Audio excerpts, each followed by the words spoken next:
Assalamualaikum warahmatullahi wabarakatuh. Kami dari kelompok 1 penulisan karya ilmiah akan mempresentasikan hasil diskusi kelompok kami mengenai tentang buku. Maka terlebih dahulu saya akan memperkenalkan anggota-anggota kelompok 1. Saya bernama Anissa Wulandari dengan NIM 24022073. Perkenalkan, nama saya Femi Mardita Ningsih dengan NIM 24022011.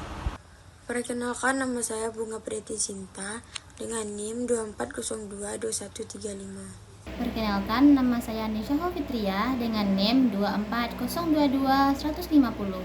Perkenalkan, nama saya Rici Fardela dengan NIM 240221817. Latar belakang.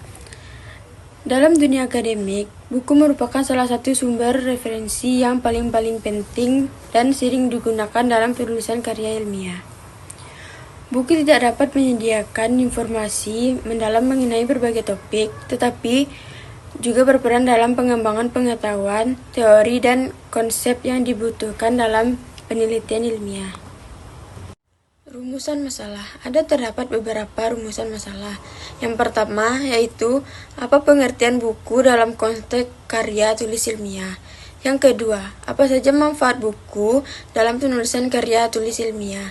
Yang ketiga, apa fungsi buku dalam karya tulis ilmiah. Yang keempat, apa saja jenis-jenis buku yang digunakan dalam karya tulis ilmiah.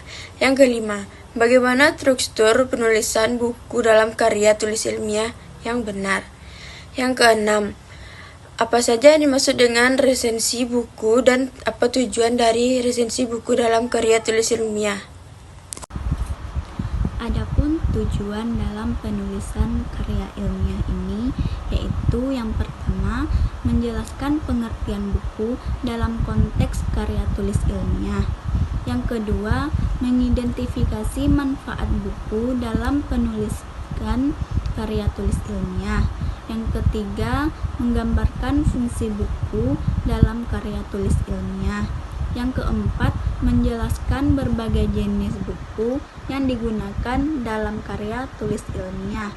Yang kelima, menguraikan struktur penulisan buku yang benar dan baik.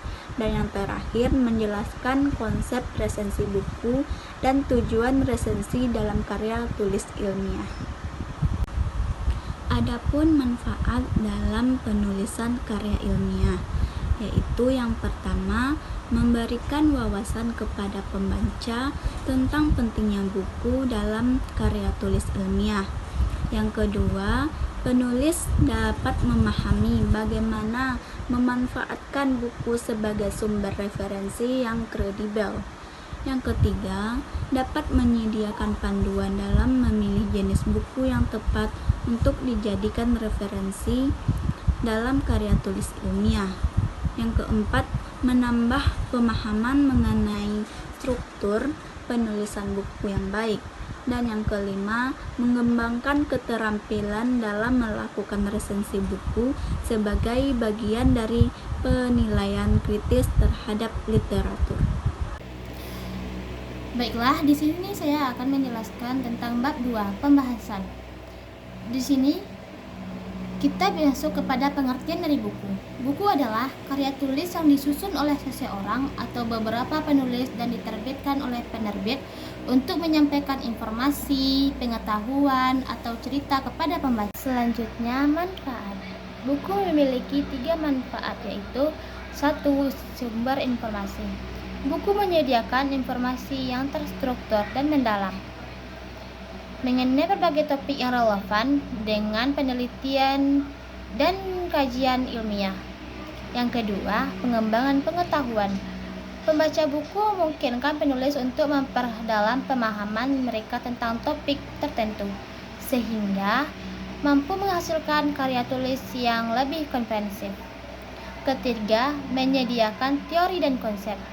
Buku seringkali memuat teori dan konsep yang dapat digunakan untuk membangun landasan teoritis dalam penelitian ilmiah.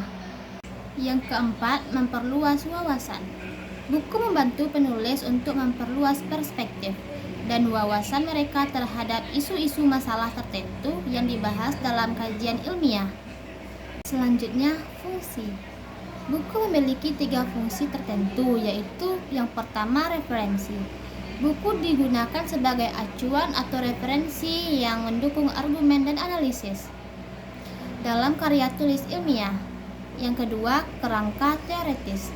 Buku menyediakan kerangka teoretis yang menjadi dasar bagi peneliti atau kajian ilmiah. Yang ketiga, sumber data.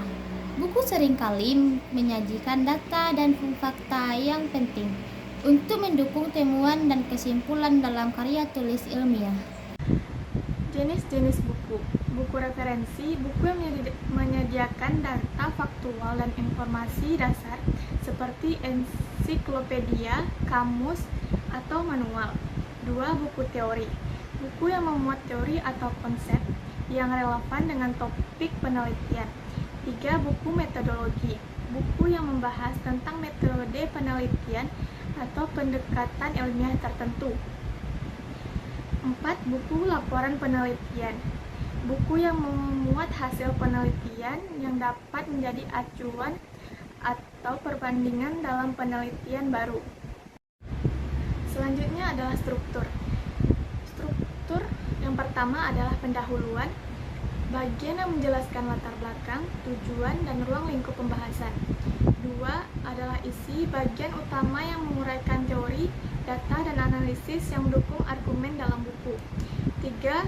Kesimpulan, yaitu bagian penutup yang merangkum temuan utama dan aplikasi dari pembahasan yang telah dilakukan. 4. Daftar pustaka adalah bagian yang menyertakan referensi yang digunakan dalam penulisan buku. Selanjutnya kita masuk ke resensi. Nah, resensi buku ini adalah analisis atau tinjauan singkat yang menggambarkan kualitas dan nilai sebuah buku. Resensi ini bertujuan untuk memberikan pandangan kritis mengenai buku yang diresensi, termasuk kelebihannya maupun kekurangannya. Nah, resensi buku ini sangat penting dalam penulisan karya ilmiah karena dapat memberikan pandangan kritis, evaluasi, dan rekomendasi terhadap buku yang diresensi. Resensi juga sangat membantu pembaca dalam memahami apakah buku ini sangat relevan atau berguna untuk topik penelitian yang akan dilakukan. Selanjutnya kita masuk ke bab 3. Nah, kesimpulan dari materi buku ini bahwasannya berdasarkan pembahasan yang telah dilakukan dalam bab-bab sebelumnya, dapat disimpulkan bahwa buku memiliki peran yang sangat penting dalam penulisan karya ilmiah ini. Buku tidak hanya berfungsi sebagai sumber informasi yang kredibel, tetapi juga sebagai landasan teoritis dan metodologis yang membantu penulisan dan menyusun karya ilmiah. Nah, buku-buku yang digunakan dalam karya ilmiah biasanya mencakup buku referensi, buku teori, metodologi, dan buku laporan penelitian. Meskipun demikian, penulis juga harus menyadari bahwa tantangan yang mungkin dihadapi seperti keterbatasan akses dan kedaluarsa informasi. Sarannya adalah, selain tugas kelompok, kami harap dengan adanya makalah ini, mahasiswa menjadi lebih teliti dalam mengerjakan tugas karya tulis ilmiah, seperti membuat laporan atau makalah yang diberikan oleh dosen. Serta adanya makalah ini, mahasiswa dapat lebih semangat mengikuti lomba karya tulis ilmiah. Sekian dari presentasi kelompok kami. Bila ada kata-kata yang salah, mohon dimaafkan. Kami akhiri dengan Assalamualaikum warahmatullahi wabarakatuh.